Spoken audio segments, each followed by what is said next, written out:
And welcome. Good afternoon. It's a pleasure to welcome you to this special conversation with a whole host of interesting people, professionals about technology. Here with the Economic Times, my name is Ashutosh Sinha. And over the next 90 minutes or so, we'll be talking about technology that has taken center stage to drive businesses of tomorrow.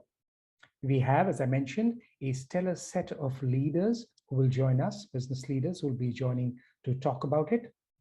VMware presents the Economic Times Digital Leadership Dialogues. Technology drives business of tomorrow. And of course, we are in the mood for celebrating 75 years of India's independence too. My colleague Nasrin Sultana joins me too. Good afternoon, Nasrin. Thanks, Ashu, and we wish all our viewers and listeners and our panelists happy Independence Day. And coming back to the topic, it is such an important issue to talk about because the pace at which technology has accelerated its grip over business, especially so because after pandemic, we have realized how much the tech can be supportive of all kinds of business. The pandemic has made the workforce more mobile and geographically spread out. Businesses had to rethink their strategy, their operations, and any company without a cloud strategy could be outpaced by its rivals. Born in the cloud, companies are adding a new dimension to their business operations, and of course, they are actually giving us tough competition to the rivals in the business operations. All that means adoption of cloud is giving a new meaning to the agility of doing business. It is just a part of the new normal that we have all comfortably set in, isn't it, Ashu? Exactly, Nasrin. You're spot on. You spoke of agility, and I would add scale to that. Yeah. Look at how some of those companies are able to challenge the hegemony of the legacy brands, the established brands. It is the speed of scale that is unsettling the established brands and giving them more than a sliver of opportunity for the upstarts. Some people call them upstarts as well. Yesterday, companies were looking for talent at their workplace. Now, born in the cloud companies, since you referred to them, they can hire the best talent from anywhere, adding a new dimension to the challenges their rivals can face, Nasri. Let me add more to that, Ashu. It just tells you how the dynamic the market is. Just think of the leaders among companies going virtual for customer experience with conversational AI or artificial intelligence in the banking, healthcare, retail, and some sectors that are expected to see spurt in the usage. Cloud call centers are already a reality in several companies. And the world of finance, as we have seen the way the finance and the way we have done our banking has actually changed the face in the last 2 years, especially accelerated by the pandemic. Now, if I were to rework the old saying, it is actually technology that is making the world go round. Would you agree, Ashu? Well, money comes later, I would imagine. Technology is taking precedence. Yeah. Very well said, Nasreen. As they say in cricket, it's all happening. That's what you hear often in cricket. Yeah. That is the broad context for our conversation that we'll have today. As we welcome and introduce the experts who will be joining us for the conversation, a reminder for everyone who's joining us and watching us. Please do post your questions in the Q&A tab, and we'll get some of the best of them addressed by the experts. So let's welcome the experts. Let's welcome the speakers today. Mr. Naveen Gulati, CIO at CarDekho.com. Mr. Amit Paliwal, Chief of Staff, CTO Office, Oyo Rooms. Mr. Amit Sharma, VP Engineering at No Broker. And who else do we have, Nasrin? We are also joined by Utkarsh B, Chief Architect, Flipkart Internet. Arpit Garg, Product Lenskart. And finally, Ramkumar Narayanan, he is the VP and MD VMware. So before we begin the conversation, the Q&A, Ram, can I request you for a brief welcome note to help set the context for the conversation, please? Thank you, Ashu and Nasrin, for setting the context for the for the event today. I am super thrilled to be here, and happy Independence Day to all of you and all my colleagues and all the participants who are here and going to be watching us. What a time to be a technologist in India. As we look out over the next, probably by 2030, the projection is that Indian companies and Indian product and tech companies in particular are going to be $100 billion in revenue. And that is adding on to the services companies that have already been, world-class from India. And I'm super excited to be part of this cohort to discuss this today. And the $100 billion is, the underpinnings of that, as was rightly pointed out by both of you. The cloud and cloud-related technologies are really the wind behind the sails of what is happening, delivered through SaaS and subscription business models, and deep tech being a very, very key part of this. In fact, the projection is that by 2030, 60 to 70% of all technology offerings will have deep tech of some sort embedded in it. Now, what this creates is a perfect mix, which I think we would get into today in our discussion, and I'm looking forward to doing this with this esteemed set of panelists, is to really talk about both the opportunities and challenges that this creates, not only for the organizations, but for their customers and their partners, but also for their own employees. Because I think, as Nasrin rightly pointed out, the pandemic has changed the world. And all of us, even a few years ago, would not have thought about this whole hybrid and remote work models and everything else that has changed. That has created new challenges for all of us in terms of work practices, security, utilization of technology to actually not only keep our customers happy, but also keep our employees happy. So I want to use these as a great as a beginning of a conversation to have a deep conversation around some of these topics. I don't want to take much more time from all the panelists, so back to you, Ashu and Nasrin, to take it forward. Thanks a lot, Ram, for putting things into perspective. And of course, in the next 90 minutes, we'll try to touch upon all the pointers that you mentioned. And of course, it actually sets the stage for our conversation going ahead. Let's try and break the conversation into three parts. First, we will talk about the opportunities and area of growth in scaling the business. And in the second part, let's talk about let's try and understand some of the operational issues that could be cropping up and need attention of the industry leaders. For the third part, and which of course would be the final part, let's talk about some of the steps that companies can take, the culture and technology issues. We'll also try to draw upon the experience of everyone that have joined us today and on how they see Indian companies expanding into global markets. Nasrin, that last point about Indian companies with global ambition is very important, since we're talking at a time when India is completing 75 years of independence and in the next few days, and a lot of companies are excited about the next 25, how India could change or how Indian companies could change the world and expand their horizons as well. So that larger India growth story could be something interesting to talk about in the third part of the conversation that you were referring, Nasrin. Right. So let's start the conversation and get the ball rolling. My first question is to Amit Paliwal from Oyo Rooms. How are smarter companies looking to deepen the engagement with the ecosystem? Getting across to customer or user data is good, but ultimately the value has to be delivered to the end user. So how do you deepen the engagement?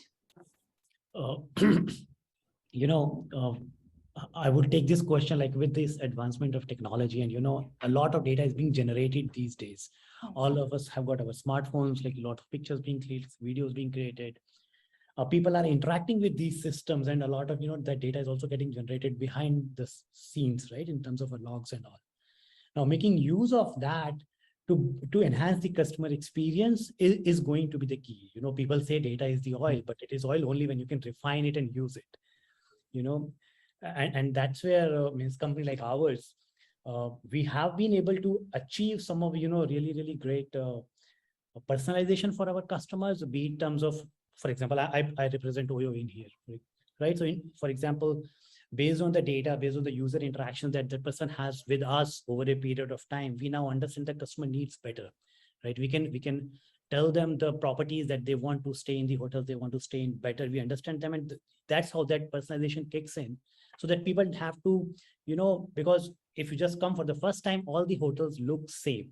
It's the same images, and means the very first criteria maybe is the location distance, or maybe the price that people look at it. But over a period of time, when you interact with an ecosystem, you start giving feedback, the systems learn about you, and then we understand exactly what you need. And that's how that personalization helps enhance those customer experiences. It, and the other part, and sorry, just like the other part on this is this data is also now, because we deal with small and medium hotels. The larger chains already had an access to tech systems, brightest of minds, and they were able to do a lot of revenue optimization using the resources that were available to them. Now, with this data that we collect, we are giving this power back to the small and medium hotel enterprises. We give them right insights, we give them right, nudges that, okay, you can do this or you can do that, so that you can get better occupancies, better RevPAR.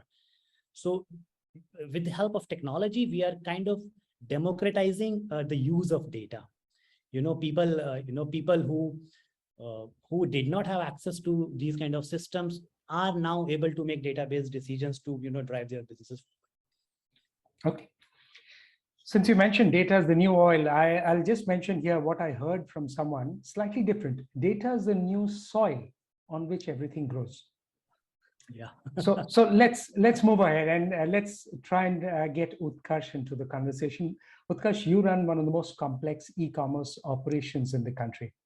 Governance, performance, agility, cloud, and more. All of that has to be kept in mind while you look ahead to break fresh ground. With your scale, how do you look at growth? Can you share that big picture before we get into the detailing? Yeah, I think, first of all, a preface to all of the storyline. I think what we need to embrace more than ever is that the landscape around us is ever changing. Technology changing faces, paradigms, assumptions are getting broken. So we do not live in an era where orthodox thought process, etc., will do the trick. And I think it all goes back to understanding the DNA of the business and being as agile as possible, because if you are just blind spotted, you will just very quickly lose out on this spectrum. So for Flipkart, obviously, it's been around for a really long time, and it got seeded at a time when there was hardly any e-commerce play in India. I myself remember, I was searching for a book at that point of time, and there was this one site, and I thought, okay, with some risk, let me go ahead and buy it out. It took 45 days for that to be delivered, right? And it was not a known channel at any point of time. So I think we started breaking those cycles, and maybe it was a lone race to start with, but along the way, a very critical part of the success of Flipkart's journey is an ecosystem play. I think after 2011 and 12, when where we got serious ground into running the business, ecosystem partners started evolving. We started understanding that there are it's not about cash-based transactions. You need to start coming to the digital world, digitally transact. So banks started shaping themselves a bit differently because online transactions started gaining good grounds from cash on delivery, which required a trust marker, to digital interactions where consumers are in charge of how transactions happen and have trust, which is more a liability onto yourself. All those landscapes started changing from only few people who are digital savvy. I think today where we are, it is not about whether you could understand a concept of add to cart.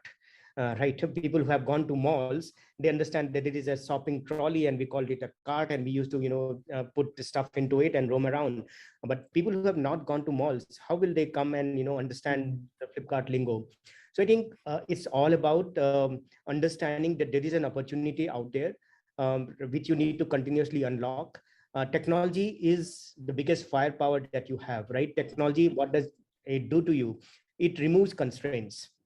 In an operative physical world, there are too many constraints to work with at scale. There's a lack of repeatability of whatever you want to do, right? So technology helps you make it repeatable. Technology today is a lot more accessible, is a lot more cheaper, right? If you talk about GPU devices from probably 5 years before today, GPUs were very expensive, right? But today, slowly and steadily, all of it is becoming a lot more commonplace.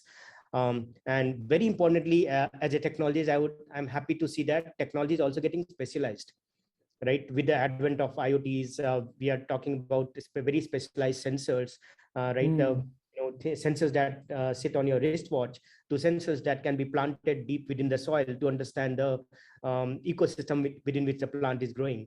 So I think all of these, for me, are the key opportunities for us, for any one of us, right? Not just Flipkart. You should understand that technology is changing phase, and are you there to embrace it and mold your technologies play a ground, and in the context of the needs of the consumer. And we witnessed that, right? In pandemic, the fundamental needs of the end consumer changed, right? And post pandemic, it's a different era. So being very relevant to the end consumers while embracing technologies to ease out your product, I think that is, for me, both an opportunity and an area of growth for each one of us, right? And it just removes blind spot. So I probably gave a meta view to all of it, not very specialized statements, but I think the crux in all of it is to understand that technology, the end customer needs, which are ever changing, marrying it to your business DNA. I think if all of it continues to mold with agility, that to me is the magical bullet that we need to bite. Right. If I can bring Amit Sharma of No Broker in this conversation, and I want to ask you, what are some of the challenges faced by organizations in future-proofing their business with the explosion of data? How can actually companies smartly use technology for pursuing an aggressive growth strategy?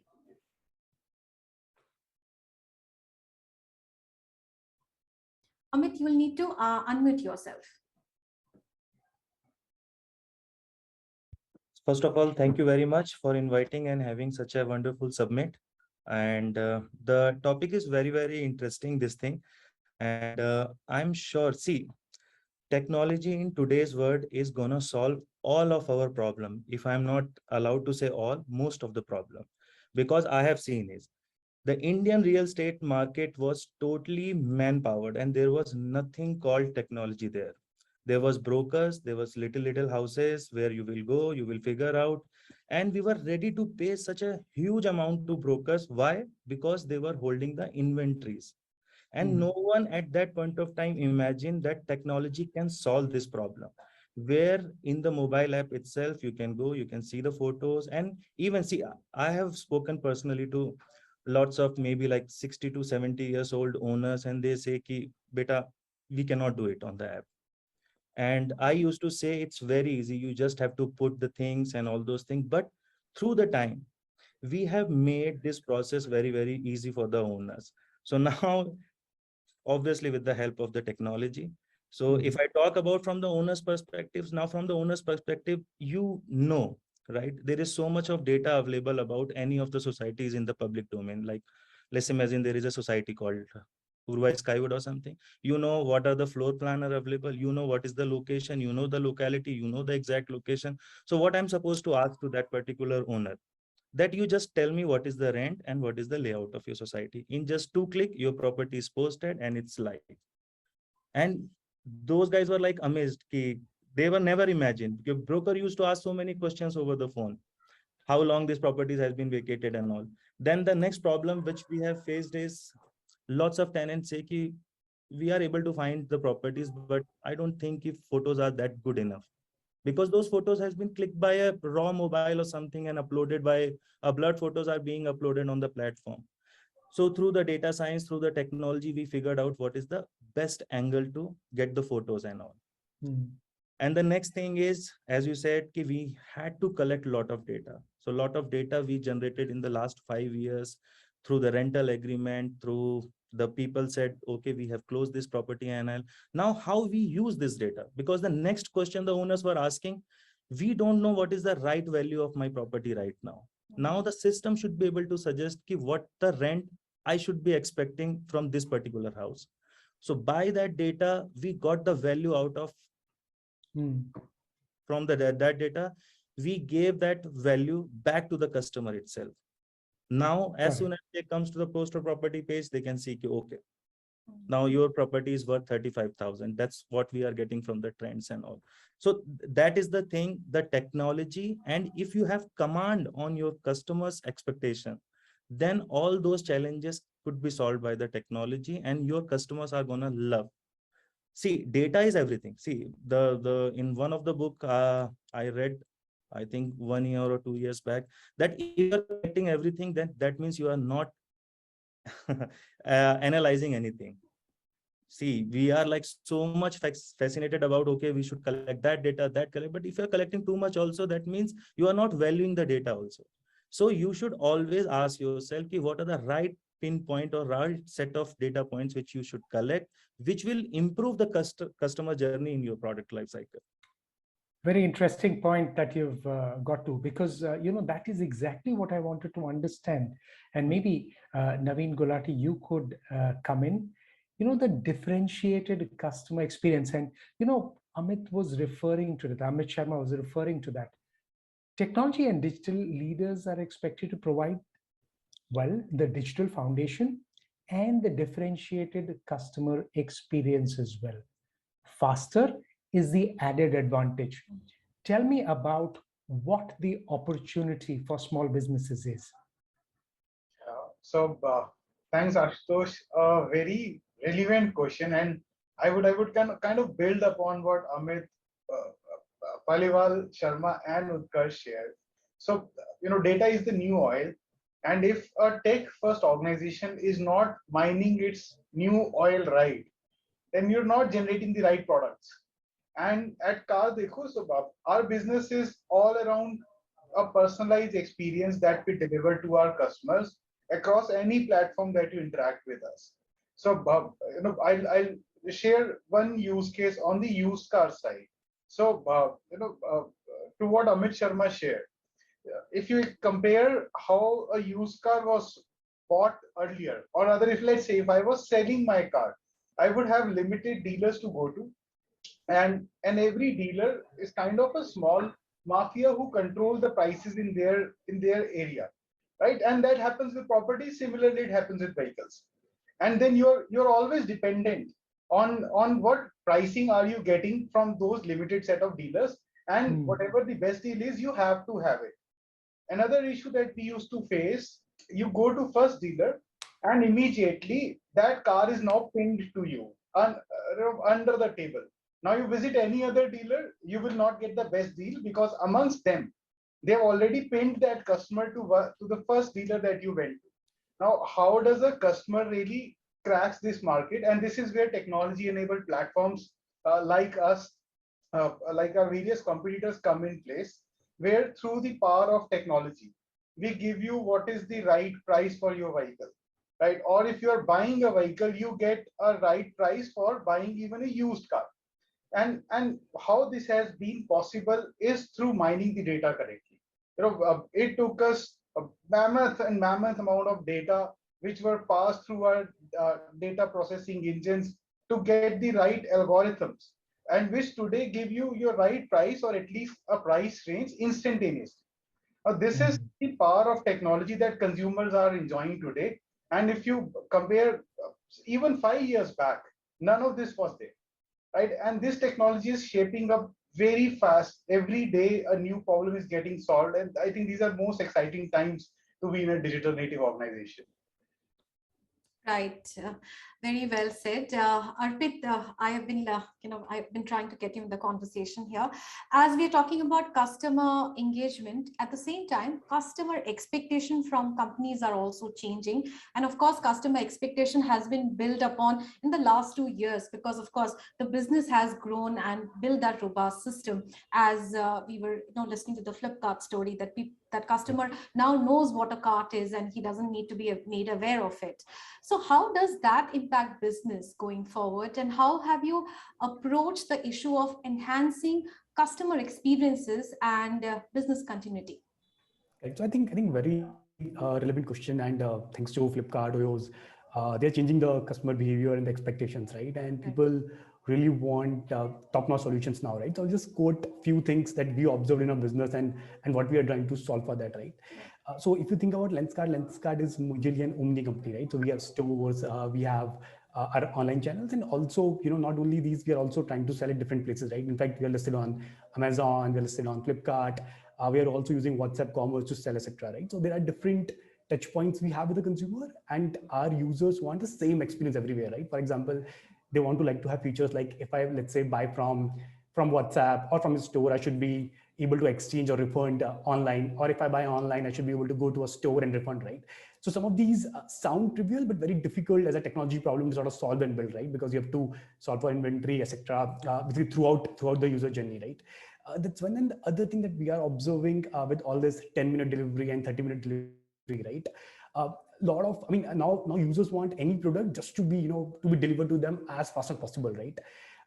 And if you think about our business, it's more like a custom-made product, right? And hence we were sort of taking a little more time to deliver, but now users are sort of, forced us to rethink our strategy and try to just get this delivered quickly, right? So in fact, we are already working on a solution where we would also be launching a 2 or 3 hour delivery of eyeglasses fitted delivered at your home place, right? So again, that's more, the customers evolving in India and forcing businesses to rethink what they're currently doing, and probably just, helping them in this journey to sort of build better solutions as such, right? So these are the few things that we have seen and we are trying to solve for. Okay, Utkarsh, you wanted to come in before I go to Ram. If you can make a brief point before I go to Ram. Yeah, I think just extending the thoughts of from a Lenskart perspective, right? See, the future of commerce or e-commerce is threefold, right? It has to be frictionless, it has to be everywhere, which means accessible to all, and experiential. What is changing in the eyes of the consumers today is that they are going from an era where we were asking them to imagine products because they were just seeing a digital footprint of it as an image, to experiencing it. And that's where technology has started coming into play, right? Today we are talking about augmented reality. We're talking about virtual reality, and that has to be the way for the future. People want to experience it, right? Almost as if the product is very, very close to them in a very experiential way. Take away the imaginative cognitive workload from their brains. Right, and that will enable them to make very judicious choices while making, while purchasing any product. And that, I think, we cannot be blind spotted on. And technology is already out there. So categories like beauty, furniture, luggage, large appliances, right. And when you are, I'm hearing the specs, I typically would be more comfortable going to a shop and saying that, let me try it out on my face. That I cannot allow the customer to imagine. So I think those kind of forays, for example, when we launched Flipkart camera as an augmented reality construct on Flipkart app as a native construct, I think that has unlocked many of these categories to be really experiential in the eyes of consumers. And that's really now sitting very, very closely to what customer expectations are. Okay, we'll go to Ram and then come to Arpit. Ram, the broad point that everyone's making, the importance of technology. Can you explain the agility that born in the cloud companies have in business? Because today every brand wants that agility. How can legacy companies change that DNA and learn that agility? No, absolutely. Thanks, Ashu. And first of all, I think the panel here has done a phenomenal job of framing the opportunity and also today's experiences that are being delivered to customers. But you're absolutely right, because no company is by itself. I think there's an entire value chain behind it, and we have to carry along the industry with us in order for it to work. Because if you look at various touch points, from manufacturing to logistics to to traditional retail, to all of that, what needs to be brought forward with us for us to be for everybody to be successful. And I think where I would like to kind of tee up the dialogue a little bit is to talk about some of the challenges that are emerging. we talk about the immense opportunity of technology and what it has brought from, maybe let's even take a frame of reference from 5 years to today. And if you look at the next 5 to 10 years, the amount of the challenges that's in front of us as industry, both technology providers like VMware, as well as the consumers like a lot of these folks here, as well as the traditional companies which are digitizing very rapidly. Some of the biggest challenges is, how do you manage cloud? I mean, cloud is, we talk about cloud as an amorphous thing here, but and all of us here know that there are a lot of realities in how you manage cloud. And the data has also shown that most organizations, as they start to scale, are starting to use multiple clouds. Now, this is akin to using three different I guess cars or whatever at the same time, and you're now trying to figure out how are you going to make sense out of it, how are you going to actually manage all of this, because it's a huge cost driver for organizations. And like I mentioned in the beginning, 60-70% of the solutions that are being delivered, or maybe it's even higher. Everybody here talked about data and AI, ML, and all of that. It's a massive consumption that happens, and it's a huge cost driver for every organization to manage their cloud infrastructure. It's also about how are you going to build the next generation of applications that will then map up to customer experience, new business models, efficiencies of the companies. I think there's a whole range of new things that are coming up. And then if you, and not to belabor the point, but security and trust, I think they go hand in hand. And I think one of the panelists talked about trust. I think security is equally important. I mean, it's becoming more and more important. The regulatory changes coming in that are holding the organizations accountable for protecting the data that they're collecting from their customers and be able to actually make sense of it. So the entire thing of multi-cloud, using new applications that are going to make sense of this multi-cloud, protect it, and then be able to lifecycle manage these applications is going to be a tremendous challenge in front of us, right, for all of us. The last but not least piece of this is the employee experience. And I don't want to minimize that, because to keep today's modern employee, if you may, productive is a massive challenge. They're working from anywhere, and we saw some fantastic examples of people working from pretty much wherever. And what has changed in the last 2 years is the enablement and normalization of that kind of an employee, right? And now the question is, wherever they are, they're connecting back into your enterprise, they're delivering these solutions. Are we providing them the right set of tools for the future of work? And how are we actually managing that as we look ahead to keep them productive, keep the organization protected, as well as making sure that the customer expectations are being met? So just to summarize, my points here to say, we know the cloud is proliferating. There are so many hyper cloud providers out there, and VMware is very proud to say that we have a partnership with all the hyperscalers. The challenge of the next generation applications and how you deliver those and what kind of tools and processes you need to have. And then the employee experience of how you bring it all together, so that, at the end of the day, we are all companies which are run by our employees. I mean, we can talk about technology and everything else till the cows come home, but at the end of the day, we are a people business. And if we can't keep our people productive and working towards this new age of problems, none of us will be successful. So anyway, I'll stop here, but I think that's my perspective in terms of as we look ahead. Yeah, very valid points. And before we, go into deep dive discussions on the privacy and the regulation, Arpit wanted to come in here. He wanted to make some points. Arpit? I think Nasrin, Utkarsh actually covered that point. I was just saying that Lenskart is also using AR quite a lot, and it sort of really helps us in our business. I think Utkarsh covered it well. Although I will just add what Ram was saying, a point to that, right? And see, regulations as far as data is concerned in India are still not that stringent, right? But as you sort of look to grow globally, right, especially when we are looking at US, Europe markets, it's become imperative that you build the system around security so that your data is not breached at all, right? Because the laws are very, very stringent in those countries, and especially in these cases, right, the cloud and all is happening because then you don't have to build everything on their own, right? There are a lot of functionalities which these cloud providers provide out of the box, right? Like encryption, decryption. So your data is still sort of largely secured with them, and obviously you have to build a large part around it, right? But so that sort of really helps if you have a cloud strategy and you sort of go global instead of just keeping all the data with you. So just wanted to add a point over there that it's more trickier as you sort of grow globally. Right.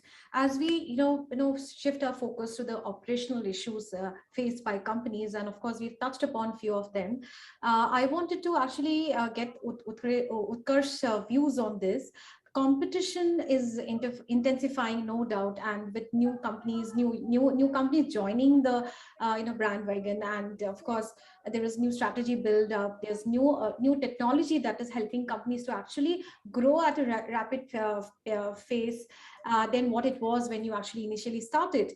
But along with it, there is also regulations. There is privacy laws, and these are actually changing. It is changing by the year as we are also growing. The businesses are growing. So my question is technology, its applications, and the business driven by the best of breed solution the biggest certainty, or is it actually an uncertainty? Yes, I think the way I see it, it's a good marriage that we are getting into. An unregulated playground actually opens up a lot more can of worms. When I talked about trust markers, right, there was a story that we needed to stitch together over multiple years when people were just very nervous coming onto digital platforms like Flipkart. And that's where cash on delivery came into play, right? We wanted to first earn their trust, saying that, you can buy now, pay later, principally, right, when it is at your doorstep. And to today, when people are getting a lot more warmed up to the thought of, trusting us with, and even banks and the ecosystem around with with the transactionality. I think what these laws and regulations will do will just make this story a lot more hardened. Customers will start understanding that there is this personal data which I am the authoritative owner for, right? It is my data. Versus today, when we go to any shopping mall, people are just around us saying that, "Sir, can I have your phone number?" And we don't think twice and we just leave the phone number out there. I think that education will get a lot more streamlined. People will start protecting their own data. Organizations that we all govern and leverage technology to safe around, I think we will also become a lot more paranoid about this data, right? We will semantically start understanding the differences between personal versus non-personal data. And when we build our technology stack around it, it actually will allow for a lot more seamless, transparent, and trusted ecosystem play. Right, we can just start leveraging any of our digital ecosystem partner and say that I would want to extend my foray with you. Maybe the digital ecosystem play will become a lot more powerful. And I think for us as technologists, we can just go by a few very basic principles, and that is the change that we are all going through. General principles like do not open the entire ocean of data liberally. Be very, very conservative. Work with smaller sets. Understand the data semantics, right? It's today someone of us talked about infinite amount of data being logged, right? We don't know whether some sensitive information is being logged out there, and principally that logged data may go probably in some cloud construct, and we don't know whether it will be protected through and through its journey. So work with smaller sets, understand the data semantics, label it, create secure walls where we are talking about personalized data. And if data needs to come out, be interchanged, govern its usage. And I think many of the India stack concepts that have come out, I think the beauty in those India stacks are they are very simple, right? It doesn't allow interchange of data. It gives the authority back to you. And many of us, all of us here, I think when we start understanding these laws, bill becoming law very soon, I think it will be a very good revolution for the entire ecosystem. I think customers will be the biggest beneficiary out of it. Okay, very interesting point around data privacy. Of course, that's a separate topic. We'll come to it. But a reminder for everyone, just please put in your questions for the experts to answer if you want them answered. It'll be very interesting. We'd love to hear from you, so that if you have any questions, we'll come to that in a little while as we move on to the next question. And I'd like to toss it to Amit Paliwal. Amit, while we did just briefly refer to that remote delivery, I had a question about that. How can the security challenge be addressed? We also referred to security very briefly. I asked this because several companies continue with their remote working policy, and there has been a huge spike in the last 2 years or so in the security attack. So enterprise grade, better quality, and again, the trust factor that we were referring to earlier. Yeah, and it becomes important, and just extending what Utkarsh just said, right? Yeah. When it comes to security, you have to just, start with at least trust kind of a policy. Yeah. Right. And it all, and being technologists, like, and I'll just, take help of that example, which Utkarsh said. People are giving their phone numbers to everyone in shopping mall without understanding how that phone number is being used. Right. So we businesses, because we are technology driven businesses, we understand those risks. The onus lies on us as well, because we have to, in these cases, act on behalf of those customers. Right. In terms of that remote development, and now that data becomes accessible to each one and everyone. Right. The policies that what we are doing is that definitely there is a strict data segregation between the different environments, right? Whatever data we are collecting from customers' behalf in our production environments is strictly, access controls.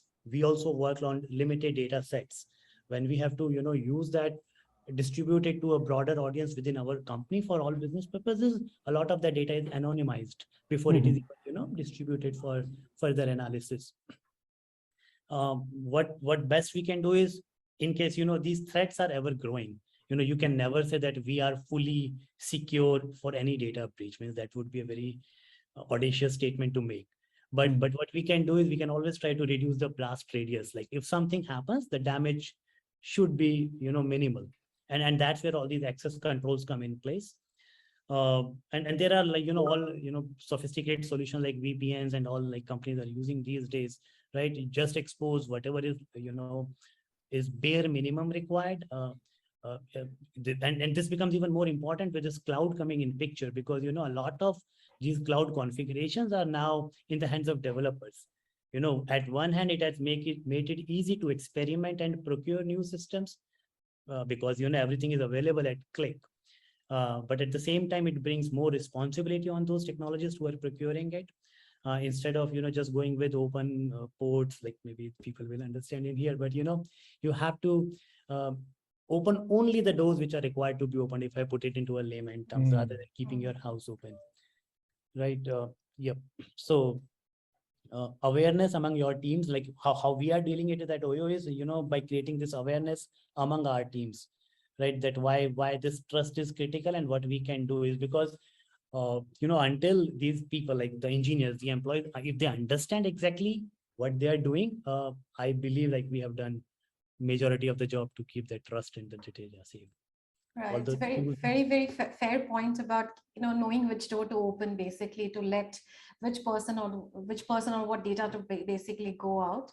If I can, go to Naveen now, and we are talking about remote delivery of services, and I understand it's one of the most critical capabilities that businesses are looking for. So what, according to you, are some of the biggest challenge that businesses struggle while ensuring that remote delivery can work smoothly? Okay. So see, from a business perspective, the business teams have kind of outsourced this headache to the tech teams. Right? So a business needs something. You're calling it a headache. It's yeah. I try to sugarcoat it. So business is kind of pass on the baton to the tech leadership. This is your headache. You manage, right? And this indeed is a headache, no doubt. Let's accept it. Remote deliveries are here. They're here to stay. It's a different work culture that we are living in now, and it's gonna continue. We tried experimenting in calling everyone back to office, and we were flooded with resignation. So that's done and dusted. So accept the new normal, and this, yes, then we need to ensure that our systems are fault tolerant, they are safe, they are secure, right? And we really deliver value to the business, but also being compliant to the land of the law. So customers today are far more aware about their privacy, about their data. And then, of course, this is where interaction with the brand comes in, because that's where a trust builds in. And when a customer interacts with the brand, they trust the data to be safeguarded in good hands. Yeah, so this is a challenge that every tech leader, I'm sure here as well, has been dealing with. And this is one item that has become on top of the agenda for everyone, on how do we ensure nothing malicious enters in, and whatever we do have, it's already safeguarded. Mm. Right. Okay, so get the point. And I'd also like to get Amit to talk a little bit about the way digital infrastructure has grown in the last 2 years. So there is a need for a right mix there, and there are some companies which have not probably got it right. Since we spoke about, the larger picture a little while ago, how do companies optimize their efficiencies in today's multi-cloud environment? Amit Sharma, would you like to take that question? Yes, sure. But before that, I would like to say something about Sure. the regulation and the privacy rules, which is keep on coming changes, and this remote delivery, because I am able to connect with the Mr. Naveen also, because we are also facing the similar kind of a problem. So I'll just hardly take a minute or two. Sure. So first thing is, for any kind of a business, especially in the India or the growing business where you want to make or scale your business on a next level, without data, it's not possible. You have to collect the some or the other data about the customer behavior, customer page views, or something like that. Now, this is a greater responsibility because now you have become the custodian of the data itself. So it is our responsibility that you should not be gathering any PIA, personal identification informations.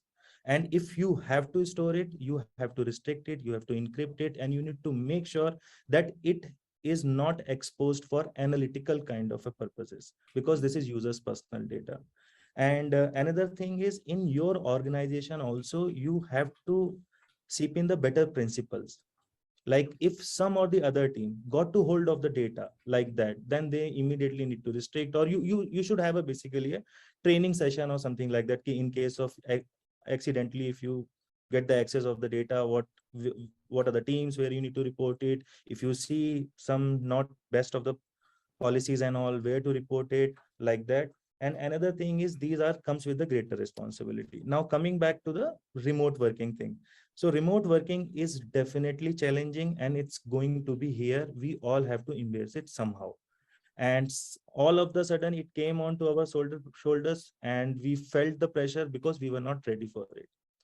But yes, it took us some time to get embrace it and get adapted to it. The only thing what changes we have done is, if somebody is working remotely, first thing, you should be able to measure the performance. You need to have the tools, the kits, the ideas, or the metrics on which you are going to measure that developer when he is working from the home or whatever location he wants to. And the second thing is, you need to give your team a better collaboration tools, whether it could be Zoom, Slack, or whatever, because they now have to collaborate with their teams much in a uh, better scale. Earlier, if they used to engage with each other for a day, twice in a day, now they have to do at least 10 times in a day. And the third thing is the discipline. You have to encourage in your team members to have some sort of a discipline, that if they have said, okay, we are going to meet at 4 p.m. today, then it is 4 p.m. If that meeting is for meant only for 15 minutes, then it is meant for 15 minutes. Else you are going to waste your time waiting on others only. So there will be no productive time. Now, coming back to your actual question, multi-cloud thing. So multi-cloud actually gives you lots of flexibility, lots of new things which you can't even suppose. And the best flexibility which I like about multi-cloud thing is, you don't have to build everything by yourself. Now imagine there is something which is good, is available on cloud provider A, and there is something other which is available on cloud provider B. And let's say you are using cloud provider C. Nobody is stopping you to use that cloud provider C. And you don't have to actually wait till cloud provider A builds that capability. You can immediately unblock yourself and move on to the cloud provider C, that I like this feature and I'm going to use it. And you just have to click 3 or 4 times maybe, and that service is up and running. And this is the most amazing fact. And the another thing is, let's say you are getting a business idea, or you are not getting a business idea. Let's say you want to experiment with your users and you want to experiment quickly, you want to run an experiment and gather the customer experience and the feedback, and based on that you're going to build the better feature on top of it. So immediately you can just have a 5 or 4 persons quick fast-paced team, and in no broker call them as a fast-paced team. Usually the practice are SWAT team or something, so we call fast-paced team. In the fast-paced team, you can just decide designated 4%. You can say you don't have to deploy, build anything. You just need to work on the idea. Now go ahead, evaluate all the cloud providers. Wherever this thing is available, go ahead and give me a proof of concept on it immediately. So the life cycle of delivery, which earlier used to be like in months, now has become in weeks because of this multiple cloud providers. Lots of hands popping up. Ashu.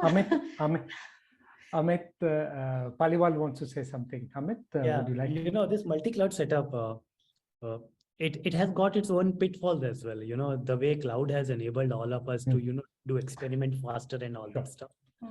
But multi-cloud setup comes with its own complexity. You know, when you are talking, the one set of complexity is for the developer, because when we go and do it, doing quick experimentation is good, but you have to maintain that piece of software for a longer period of time, and then you have to build capabilities on all these different clouds. Though the word is cloud, but underlying technologies differ, like, you know, the semantics differ, the syntaxes differ. And when you go on a longer term, you have to do optimizations. You know, cloud cost is, I think, the biggest problem for all of us in here. You know, it looks good for the first few weeks or months, but then suddenly that when the graph moves up and you start worrying about it, and then you have to optimize it in all those different clouds, right? For developers, and we are experimenting it with right now, we have to build those frameworks and tools so that at least from a development perspective, you become cloud agnostic, right? All these different clouds, all of them have got their own specialties. Some of them are very good in giving you managed ML ops for that. Like machine learning capabilities are good on one cloud, while maybe there's another cloud who gives you much better compute in much lesser prices, right? And that's where all this, you know, mix and match comes in play. But you know, it again adds that to that complexity that all organizations need to be very much aware of, at least, because means, you know, that awareness, again, I'm saying, like, you should know what you're going to sign up for, because maintaining that over a period of time, it has its own, you know, overheads. Right. Okay. So Utkarsh also wants to come in before we move on. Please, Utkarsh, go ahead. Yeah, sure. Quick positive twist to both the facets, both on remote working as well as multi-cloud. I think remote working, I think it has had a positive spin to it too. Each one of us have become a lot more digital native citizens, even as individuals. You know, a lot of context sometimes is here, right? Muscle memory, in the way we call it. I've been in Flipkart for the 12th year now, and people keep coming to me saying that, you know, what happened in the past probably shaping the world of today, and without that context, probably will not be able to shape or take the right decisions. And I need to do storytelling, right? So with this 2 years of pandemic, what I also started doing a lot more is create a digital twin for myself and started documenting. Right. So a lot of these digital artifacts have started coming up, not just me. I think right through the ranks, developers, they have started writing, you know, a lot more documentation, right? And which sometimes is a lazy citizenship amongst all of us. So that's a very positive spin. And I think that's a good trait that we have imbibed in all of us. On the multi-cloud thing also, same positive spin. I think for us technologists, natively, we started thinking about application design in a very different manner, right? Thinking of cloud native constructs first, right, has become a design first thinking for all of us, because the only way to leverage goodness of each and every cloud provider would be first your applications need to be designed to be cloud native to work out of any cloud provider, right? Unless you do that, you cannot even harness that goodness. So I think a positive spin to both, and I think that's a good you know, trait to inculcate in all of us. Absolutely, Utkarsh. Around the same question to you, how do companies actually optimize their efficiencies in today's multi-cloud environment? And how can actually companies also widen their service offerings with their improved agility? No, I think we've covered a bunch of that in these, you know, the various topics that we've had. I do want to make, you know, a couple of points here, right? One is this point about multi-cloud and the advantage that it gives us. I totally resonate with the points being made by everyone here, that multi-cloud creates this ability and the need for the repetitive work happening across or waiting for somebody to produce it in your favorite cloud provider before you can move forward. That's fair. But I think we also need to rethink, to Utkarsh's point, that how the applications of the future are going to be built and managed, and to Amit Paliwal's point, that these things have to be managed over a period of time. The life cycle management is really where it comes back and creates complexities. I think that's the reality. I mean, I think we have to face the fact that technology always moves forward, never goes back. So in that sense, I think each one of these will create a new set of opportunities for a bunch of companies to come in and provide tools and various things. And that's one area that we have been focused on as VMware, is to start thinking about the need for, multi-cloud will be a given. The question is, how do you manage across these clouds? Just the sheer management. Think about the data distribution. We talked about data so much in the beginning of this program, but now the data is going to be all over the place. I mean, you're going to be, based on, if you're using multiple clouds, you're going to have data silos sitting across multiple clouds. There's a way need to bring that back in together in some way, or not, and leave the data where it is. But then you need to have new paradigms of analysis of how you're actually going to do this at the edge. One of the things that's changed in the paradigm, and some of us have been in this industry for a while.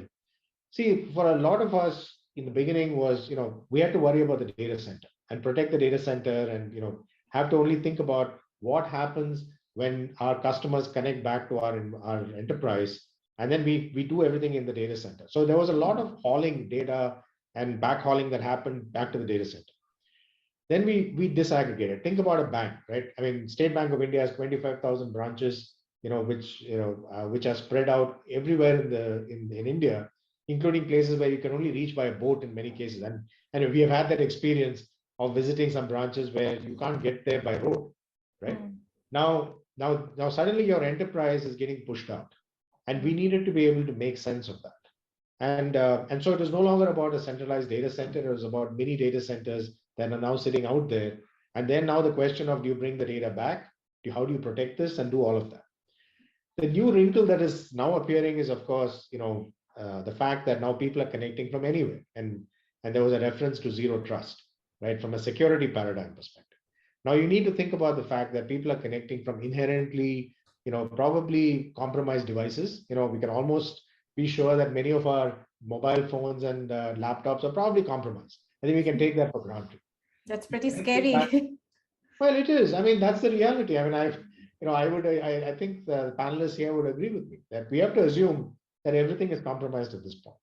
And you're connecting back from very, very nebulous networks, particularly our home networks, back into the office, or not just home, but wherever people are connecting from.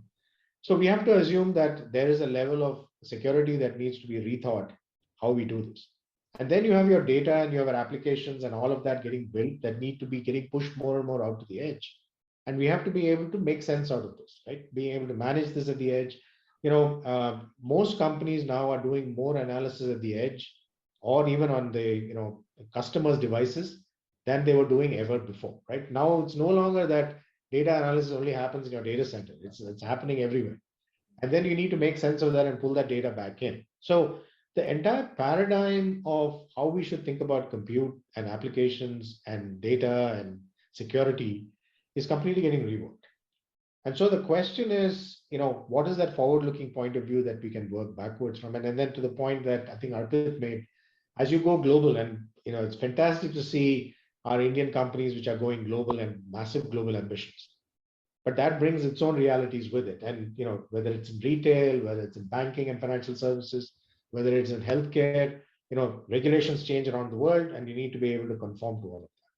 And I think that's where, I can speak for us, that's where we are also learning. I mean, none of us have the answer, to be honest. I think we are all kind of projecting forward and saying what needs to happen, how do we think about these problems, and then start working backwards individually and collectively to actually move this thing forward. So I think that's how we are thinking about it in terms of how you solve for all of these very complex set of scenarios that are emerging. Your point about security makes me really wonder, because there's a lot of some of those tier one suppliers, that security that we're talking about. There's others that we're talking about. Utkarsh, since you've raised your hand, would you like to comment on the security point? Because that sounds pretty scary to me if we were to presume that, well, even half of us, our devices are compromised.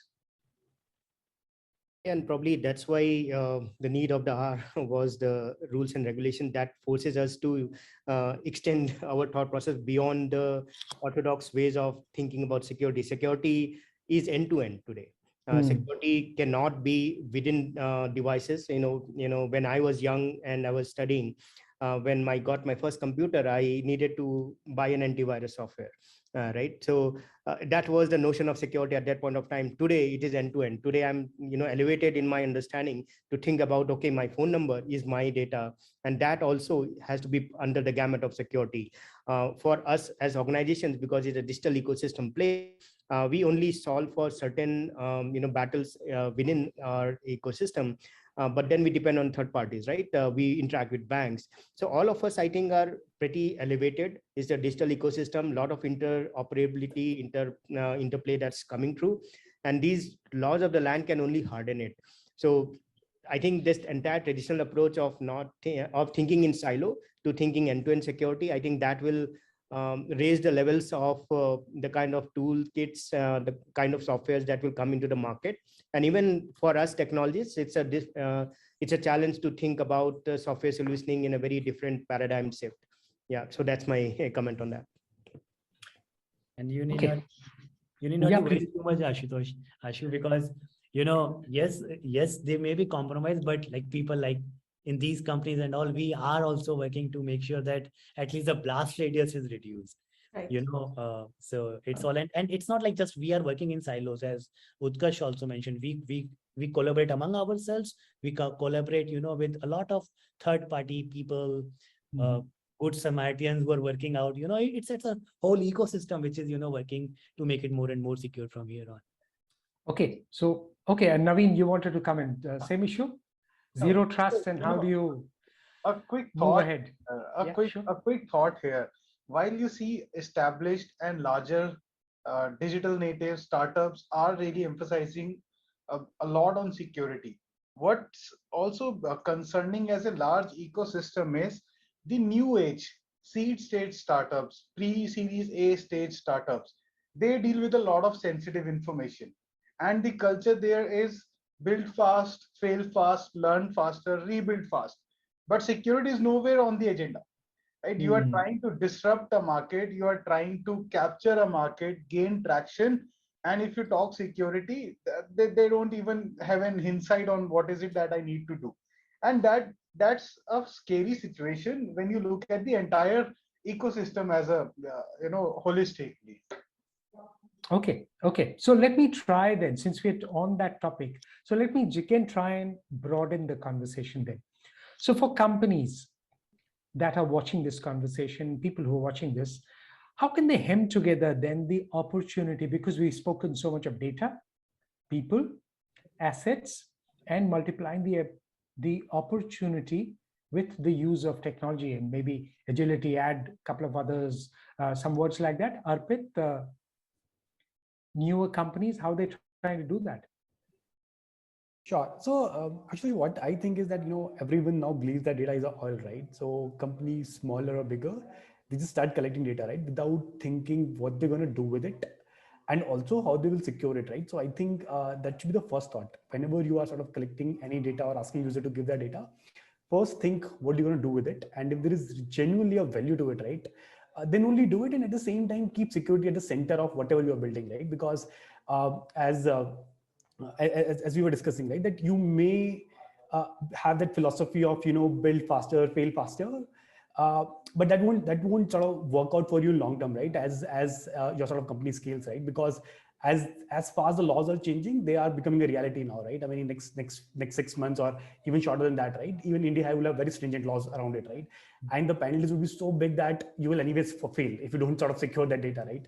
Just because of that. So I think just everyone needs to be a little mindful of what they're collecting, why they are collecting, and just to make sure that it's super secured. And as I mentioning earlier also, right, you don't have to do everything on your own, right? There are enough tools sort of available in the market which can sort of help you do it. I mean, at least the basic version of it without putting a lot of effort from your side, right? So I think everyone should just be aware, leverage technology that already exists, and do the needful. Right. Ashu, are we taking an audience question? Should we take one question round? It's less than half an hour left. Sure. Go ahead. So one question that we, of course, a lot of questions on security and privacy, compliance, data governance. This is somebody called Rajesh Kaler. I hope I am pronouncing the name correctly. This is an open question. We talk about security, privacy, compliance, data governance, but is it really difficult to manage the data? What he's talking about, data classification, is one very hard to classify data without any tools. In legacy companies, this is one of the biggest challenge which I face a lot of issue. Could you please advise the right tools? I don't know if this is the right forum to address this, but let's talk about the privacy and the compliance of data classification. It's open to anybody. Arpit, if you want to take it, or Naveen. I mean, we have a lot of people who come from technology backgrounds. I would just let anyone take that. Okay. Amit, would you like to come in? Amit Sharma? Yes, I can take it. So thing is, the question is very, very detailed. And right now I would say that there is no objective answer to it. It's a subjective answer.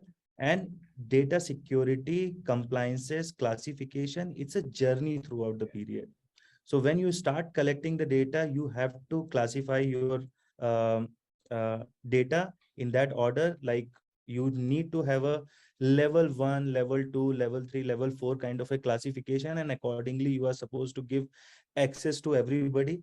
And the next thing is authorization and authentication is very, very must when somebody is accessing the data. So authentication is who are allowed to see the data, and authorization is on what data who all are having access to. So these are the things. And another thing is, as I earlier said, that the training of your employees in the company values, principle, this all could get seeped in. And this knowledge and this respect towards the data privacy and all should be gone top to bottom. Like it should not be seeded from bottom to top, it should be seeded from top to bottom. And one more thing I would like to say is there are certain amount of certification which are available, like ISO is there are security compliances also there, and there is a frequency you can attach. You can say ki every 6 months we're going to do it, and it's a good thing, it's a best practice, just you keep on doing it, because in no broker we are following that principle. So I think just wanted to add one point. Sure. Right? I think as Amit also covered that, right? I mean, auditing is super critical, right? Because once you sort of develop your systems fast, you may make small mistakes here and there, right? So, but if you have a regular auditing in place, like quarterly you audit your system and see if they are still following all the security and all the laws, I think that's super important, and it also helps you reduce the blast radius, right? I mean, if you make a mistake, at least you would realize it sooner, right? And I think it's imperative that everyone sort of does that. And at Lenskart also, we are very, just taking care of it, right? There's a proper auditing in place every time, at least once in a quarter. Okay. Utkarsh, you wanted to come in before I go to Ram? Yeah, probably I'll just round up the answers covered by Amit and Arpit. It's a layered solution, right? So do not jump into it too early and try to automate and systemize it. So if you are thinking about tools right at the outset, that may not work.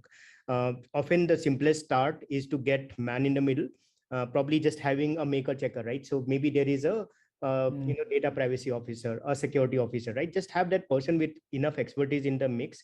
Let him take care of rituals, processes, validations, audits, right? And learn as to how the systems and rest of the interchange of data patterns are behaving. And when you do that, you'll start seeing very low hanging fruits on how do you start at least safeguarding areas. And at the right maturity curve, then the right advisory will be there to jump into the bandwagon of tools. So start small, understand, do manual processes, and then automate would be my advice. Okay.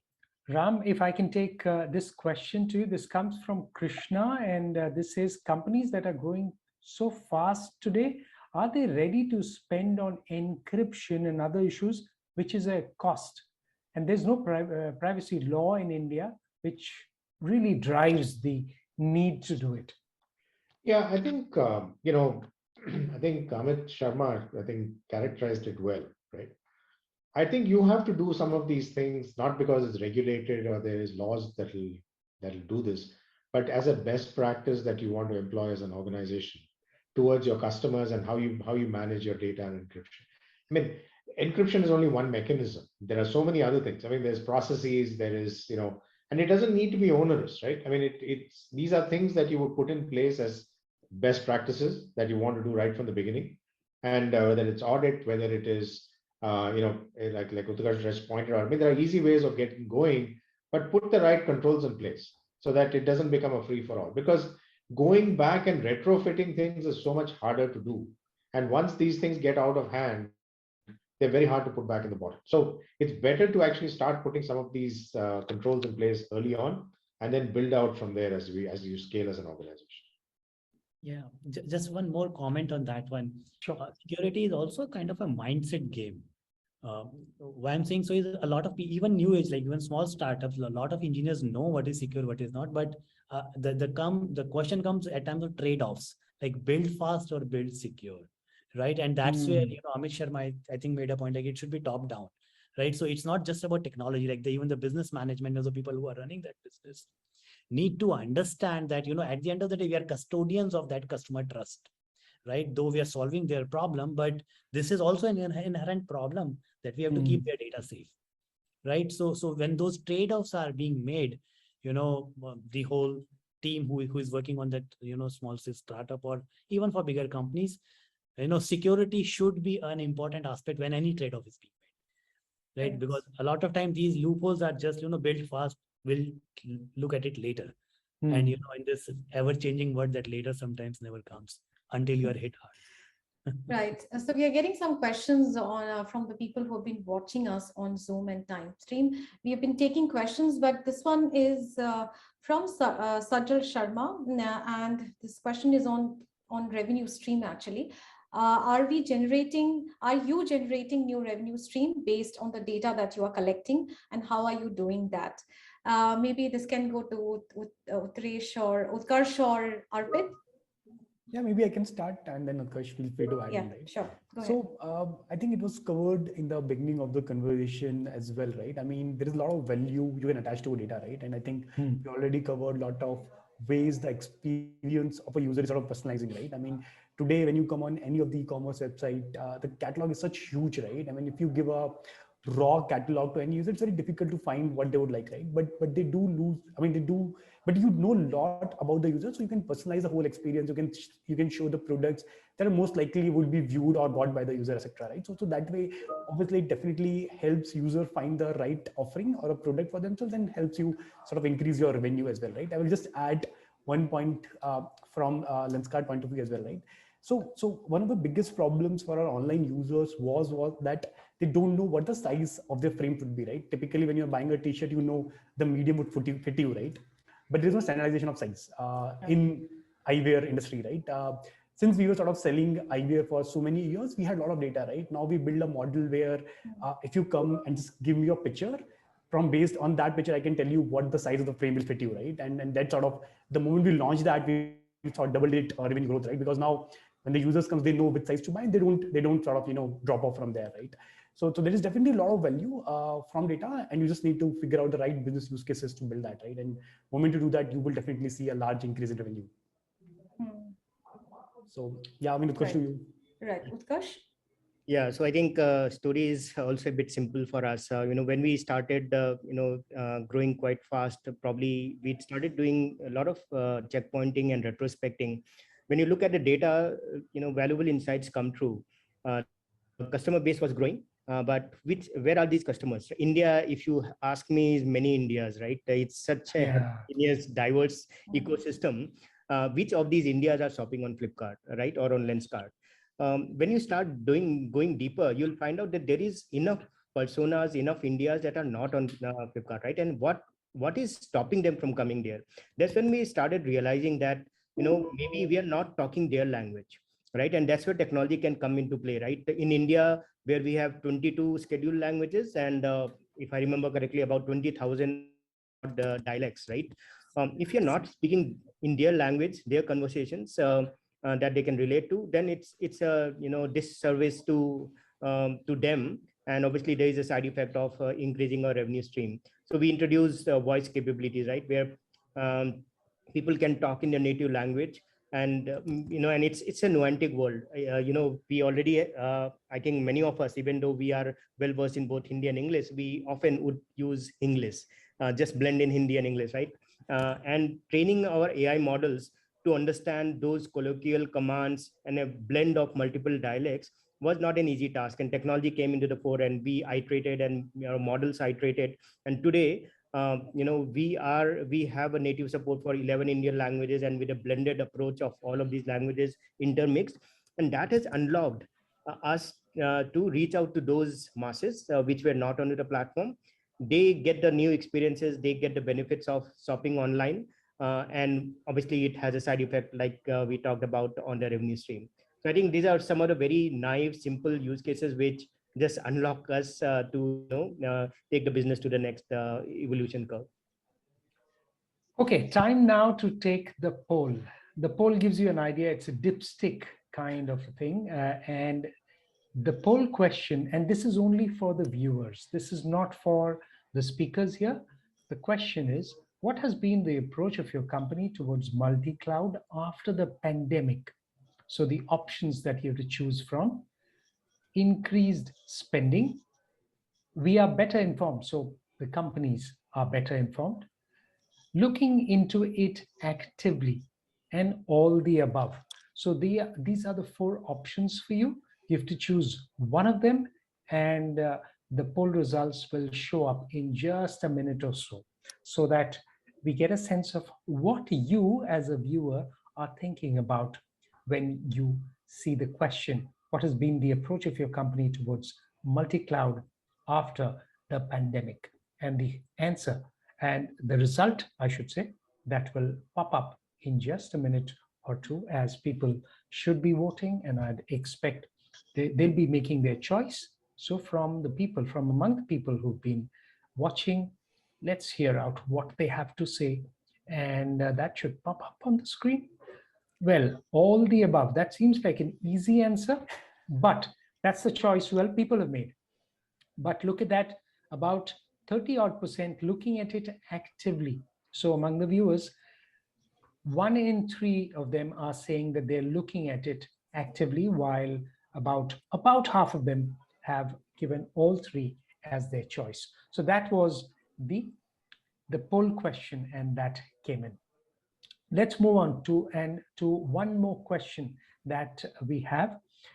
This comes from Rahul Rathore. This is a viewer's question, and he says, I'm developing new IT and OT applications for small manufacturing units based on multi-tenant models. Where should we focus more in the initial years?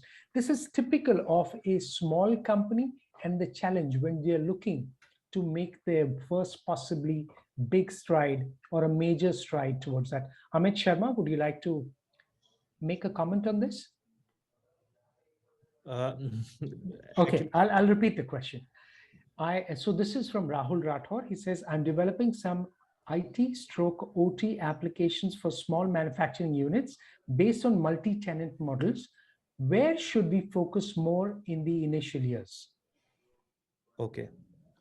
So first thing is, if you are going with the multi-tenancy thing, the most important thing is you need to work towards your application design first, because multi-tenancy model, I believe it's a decade-old program where there were lots of SaaS-based programs were coming, and I'm not sure how new age company are following it or not. But if you really want to go with that approach, no problem about it. But you need to have your architecture or your database design review first, and application design is a must with a proper architect. And you need to take care about, once your solution is scaled enough, let's say if you are going to handle millions or billions of traffic, then you might have to use better databases which can handle all those requests. Okay. Let's move on in the conversation that we were having the last few minutes. This question is to Ram, and we have been talking about data security, privacy, and all of that. We also are facing with the distributed workforce. Now, the question to you is, what are the challenges with having a distributed workforce in having to protect critical assets and data? So I think first of all, we have to get comfortable with the fact that the paradigm of people working from various places and not necessarily only from the office is here to stay, right? And I think other points were made about better tools and better, collaboration tools, etc. How do we keep our employees productive? Part of that is, the shift that has happened in terms of, the devices and how do you help keep them productive from a connectivity perspective. Security is definitely, I think we've kind of talked about it quite a bit, but let's say that's given for a second, right? That's available. Now the question is collaboration, culture building. I think if you look at some of the softer aspects of an organization, how do you build culture? Because when everybody was sitting in the same office, you could do interactions, people were talking to each other, walking around, meeting each other. And a lot of this is really about how do we bring people into your fabric of your organization correctly in a way in which when they work there's a collaboration that exists and all of that. How do you replicate that in a hybrid world is the first question to ask. Is can we create digitally driven mechanisms to actually be able to do that? I think Zoom and some of that we're already doing. But the thing is, has it really resulted in new people joining the organization, be able to come in and be productive from day one? Or at least they may be productive, but are they really coming into the culture of the organization or not? I think that's a very important question to ask. There's many people are using new age technology like AR, VR, etc., to actually provide a collaborative looking environment when people are actually coming in, when you hire new people into the organization. How do you get them to mix in with people who are already there? That's one part. The second part is the tools and processes that you have. Most of us built tools and processes that were meant to be when everybody was sitting in the office and working.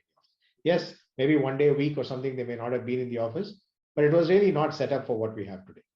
So the tools and processes that we have, they need to be able to scale to accommodate for this model. I know companies that have employees not just in India, but they have even small companies which are now hiring people in other parts of the world because that's where they can find talent at a reasonable price. So they're doing that. So the question is, then you get into language challenges, cultural differences, and all of that. Now, how do you bring it together? And I think some of these tools, the new age tools, people are trying to use them more creatively to be able to do that. The third aspect is what we're getting into, which is the security aspects, work models. I mean, just today I was in a different discussion where they were discussing about some employees who work remotely who are doing multiple jobs. Now, not only is this creating a different way of working, it is also creating a different paradigm in terms of how people look at employment, and how do you actually protect against that? So if you have regulatory wise, ethics wise, if you're a full-time employee of a company and you also take on another job or do a bunch of gigs on the side, what is your responsibility as an employee towards the employer, and how does the employer look at that aspect? So it's creating a different set of paradigms that are opening up new conversations around these topics and doing that. So I think the hybrid work, future of work is not just a unitary digital productivity type conversation. It's really about, it's changing the fabric of how we think about jobs. That's again, that's an entire new universe opening. Ram, very interesting that you mentioned. And since you spoke about the softer elements and the culture part that you referred, let me toss this one to Naveen then. Ensuring that consistent employee experience in current times, what are some of those practical challenges in companies achieving that? So, see, while delivering a consistent employee experience, I think the biggest element today is the suite of your collaboration tools. Do they cater extensively to the need of the hour? For example, a same tool for a tech team may be too overwhelming for a sales team, right? So having the right set of tools in place, having folks trained on them, especially when you hire a lot of interns, you hire a lot of fresh blood to the organization, and that too when people are working remotely. So how easy and quick it is for them to adapt to the culture, to the tools, and then collaborate and work as a team irrespective of their geographical boundaries. So that I think would be the foremost factor that we look at. Okay. Should we squeeze in one more question, Ashu? Okay, sure. Please. Okay, I want to go to Amit, actually, Amit Paliwal. How are companies trying to make it easier for developers so that they can build products or components that can help a platform take off? And this I'm talking about from the developer's perspective. Yeah, I'll go like very short with some very practical things that at least we are doing in here. Yeah. One thing is define frameworks, because a lot of code that companies like us write, it's not quote unquote rocket science. A lot of code is repetitive, especially around authentication, authorization, security, logging, and all that stuff, right? So build those frameworks which different developers, so that every developer do not have to reinvent the wheel around all these aspects, right? So build those frameworks, build those SDKs, and create those frameworks ready, so that their efficiency increases. That's one part of it. The other part of it is technology development has come a long way. Like, when I used to code maybe 20 years back, the programming languages was just Java. Now there are so many frameworks that, it's all about configurations, and people are moving towards that no code kind of a platform. Maybe that is the future, right? So another thing is, and that's where if you can keep the mundane task, like, agnostic to developers, for example, deployments, multi-cloud is one way. Like, if you can as much agnostic, you can keep it to the developer, so that their more job is to write, the functionalities, the business features, the customer and experiences, while they need not to worry about which infra it is running on, right? So if you can build those kind of framework, that is good. And third, and the most important aspect around developers, which will make them happy, is, as a managers, I think these owners give them definite requirements. Like, these guys are just out of college, do not play too much with their time, because writing code itself is a creative job. It's not like, you just tell them to do one thing today and then maybe it's something else tomorrow, right? So be cognizant of that fact. There is a lot of context switching that happens. Be clear, at least like we should be clear in our priorities, what we really want to build before we actually put a developer on some work, right? Because his time and his energies should be channelized. That's how I would summarize it. Yeah. Okay, I think just about time enough for a vote of thanks from Ram, and maybe sum up. Would you like to sum up the conversation as well? Sure. Thank you, Ashutosh and Nasrin, for moderating it. A wonderful discussion. I think we can spend hours talking about these topics, because there's so much to unpack and take a look at. But I think so thank you to all for a wonderful discussion.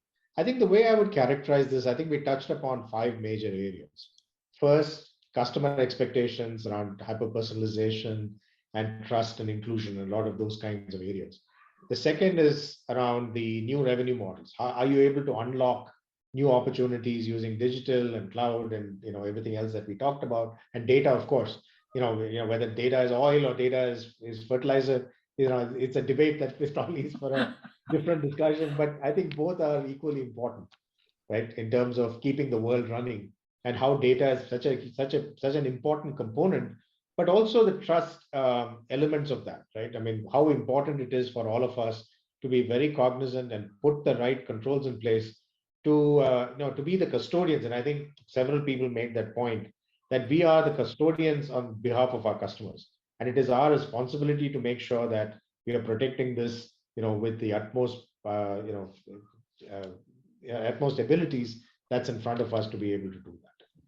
Now, the third area was around operational efficiency of the organizations themselves. Every one of the companies is scaling, and scale brings with it its own complexities. I think many of the companies here have been through that journey. They're no longer small companies; they're all pretty large, and they have gone through that journey. And I think all of us collectively agree that what has brought us here is not going to take us to the next wave of growth that is coming, and we know it's coming. And how do we be cognizant of that? How do we learn from what we have done, and how do we actually take it forward as we look ahead. I think the fourth area we touched upon was the employee experience, and and we talked about that, and I think there's so much more to be discussed in terms of how we keep employees productive, how do we enable them to work in the model that they want to work, and I think that's become very clear that that people are very they're very strong in terms of how they want to approach the workplace in a different way depending on the individual, and how do we ensure that they are every one of them are accommodated for within the right paradigms of how the organization wants to operate. And last but not least is the whole infrastructure discussion, whether it is multi-cloud, whether it is new set of applications that we need to build. How do we think about security, zero trust? How do we think about privacy, and enable all of that through the digital infrastructure that we will all have to build? So that's the way I think about this, is these five major areas. And I think we covered a lot of ground under that. And for that, I think it's been a wonderful discussion. I've learned a lot from each one of them in terms of how different companies are approaching it, and the ecosystem. And I think Amit talked about this. Amit Paliwal, I think, referenced the ecosystem.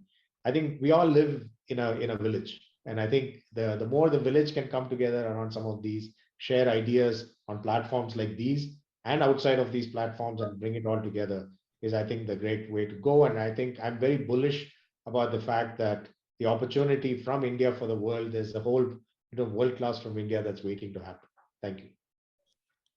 Wonderful. Thank you. Thank you so much, everyone. Thank you, Ram, for summing it up so well. I loved that last line, world class from India. Well, the whole world is waiting. Time is opportune. 75 years of India, and everyone's talking about what the next 25 years. How could that change India, the future, India's future, and of course, the world as well. Thank you, everyone, for being a part of this conversation. Thank you so much. Thank you. Thank you.